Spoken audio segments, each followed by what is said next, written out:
In the heart of the Colorado Rockies, a family faced their worst fear. Sarah, a solo hiker, had vanished, leaving her loved ones in despair. The rugged beauty of the Rockies was now a daunting challenge. As the sun set, the forest became a maze. The search began, but hours passed with no trace of Sarah. The quiet power of AI was about to change everything. Amidst the growing anxiety, hope arrived in the form of an AI-powered drone.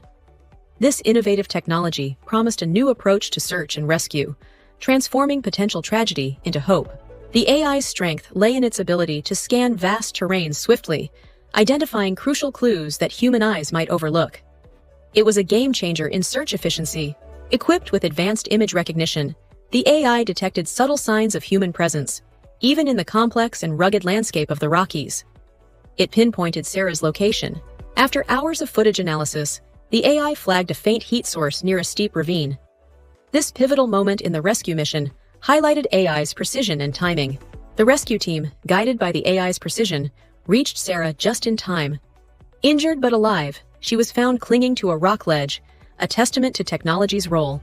As Sarah was airlifted to safety, the team marveled at the AI's role. It wasn't just a tool, it was a lifesaver, celebrating the successful rescue mission. Reflecting on the rescue, Sarah credits not only the brave rescuers, but also the AI that tirelessly worked to ensure her survival, underscoring its life-saving potential.